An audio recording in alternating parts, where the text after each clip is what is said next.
Hay palabras que se las lleva el viento y hay palabras que lo cambian todo. Palabras que resuenan tanto que se vuelven peligrosas, incluso mortales. Yo veo un México con hambre y con sed de justicia. Un México de gente agraviada. Esa fue la voz de Luis Donaldo Colosio el 6 de marzo de 1994. El candidato del partido en el poder, sentenciado al propio sistema que lo había creado. Él usó palabras como proyectiles, pero semanas después, las respuestas que recibió fueron balas. Para entender por qué estas palabras fueron tan letales, tenemos que entender el México en el que fueron pronunciadas. Un México que vivía en un espejismo a punto de romperse. A principios de los 90, el gobierno de Carlos Salinas de Gortari nos vendió una ilusión de país. México entraba al primer mundo, es lo que todos decíamos. Se firmaba el Tratado de Libre Comercio, se privatizaban las grandes empresas del Estado y la élite celebraba la llegada de la modernidad. ¡Qué modernidad! Parecía que por fin dejábamos atrás el subdesarrollo, parecía que dejábamos de ser pobres, todo México, pero todo eso solamente era una fachada. Literalmente era un gigante con pies de barro. Mientras que los discursos se hablaba de prosperidad, la realidad de millones de mexicanos era otra. Todos vivíamos en una pobreza, batallábamos para todo. La desigualdad crecía, era demasiado notable y el control político de un solo partido era absoluto. No había más. De hecho, el dicho ese que dicen, gánale al PRI, en ese momento era el partido en el poder y nadie más podía hacer nada. El gobierno había construido una narrativa de éxito y era un mensaje que se repetía y que se repetía y que se repetía, que parecía verdad. Muchos lo compraron. Pero la realidad es que todo era mentira. Y toda mentira tiene fecha de caducidad. Y la de México llegó puntualmente el primer día de 1994. El 1 de enero de 1994, justo cuando se entraba en vigor el Tratado de Libre Comercio, el Ejército Zapatista de Liberación Nacional le declara la guerra al Estado mexicano. La selva le hablaba al país y le gritaba que ese México moderno no existía para todos. ¿Y cuánta verdad tenían? Yo me acuerdo perfecto dónde estaba. Yo estaba dando mis prácticas profesionales en los bomberos de mi ciudad y el impacto que me causó llegar un día y ver los periódicos fue brutal. Los encabezados no dejaban lugar a dudas. México en guerra. Eso me impactó. Y me impactó porque la palabra guerra para todos era un tabú. Era algo que no habíamos vivido en generaciones. Ese día el espejismo se fracturó para siempre. No había vuelta atrás. El mensaje oficial del gobierno se derrumbó, se hizo añicos por una realidad que le gritaba en la cara. El país entero estaba en shock, en crisis, y en ese caos, una campaña presidencial tenía que continuar. Para entender por qué la realidad se estaba imponiendo con tanta fuerza al discurso oficial, tenemos que hacer una pausa y hablar de algo fundamental que explico en el libro Guerra de Mensajes. Porque cada palabra que decimos o suma o resta, en todos lados. Piensa en una balanza. Cada palabra es una pequeña pesa. Una palabra de aliento, de verdad, de justicia, suma confianza. Una palabra de mentira, de crítica, destructiva, de ocultamiento, pues resta credibilidad.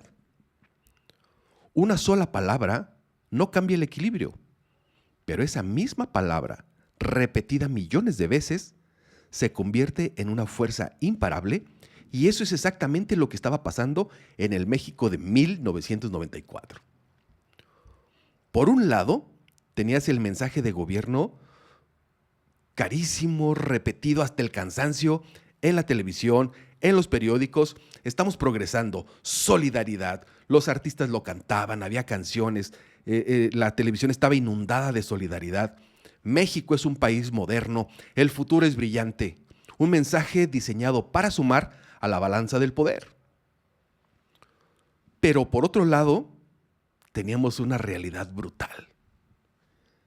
Y la realidad era tan fuerte que generó un contramensaje orgánico, sin necesidad de una agencia consultora, sin necesidad de una estructura sólida para comunicar ese mensaje. ¿Por qué? Porque la señora en un mercado allá en Tijuana, en el norte, a la que ya no le alcanzaba dinero, lo decía. El campesino en Oaxaca que seguía sin apoyos, o un estudiante en la Ciudad de México que no encontraba oportunidades, todos ellos, sin ponerse de acuerdo, hablaban de lo mismo. El mensaje que se repetía en el sur, en el norte, en el centro, solamente era uno, nacido de una experiencia diaria. Eso que dice el gobierno no es verdad, eso está mal. Era un murmullo ensordecedor que restaba día con día credibilidad al gobierno. Una guerra de mensajes donde la propaganda oficial estaba perdiendo contra la aplastante repetición de la vida real. Y en medio de ese murmullo, a punto de convertirse en un grito, llegó un hombre del propio sistema a ponerle voz, a ponerle un micrófono, a ponerle un megáfono y ponerle legitimidad. Y ese señor fue Luis Donaldo Colosio. Y fue ahí, en el corazón del propio sistema, frente a la élite del partido que había gobernado a México por más de 60 años, donde Colosio subió a dar el discurso que lo cambió todo. No fue un discurso de campaña formal, fue un diagnóstico brutal contra el propio sistema, de tal forma que lo quebró. Le habló a los campesinos que esperaban respuestas, habló de los jóvenes sin oportunidades, de un gobierno lejano a la gente, pronunció la frase que todos recuerdan, esa que dice, un México con hambre y sed de justicia, pero dijo mucho más. Yo veo un México con hambre y con sed de justicia, un México de gente agraviada por las distorsiones que imponen a la ley quienes deberían de servirla, de mujeres y hombres afligidos por abuso de las autoridades o por la arrogancia de las oficinas gubernamentales. Con firmeza, convicción y plena confianza, declaro: quiero ser presidente de México para encabezar esta nueva etapa de cambio en México. Él estaba dinamitando los pilares del régimen desde el propio sistema, desde su corazón. Estaba diciendo, esto está mal y yo no voy a ser cómplice.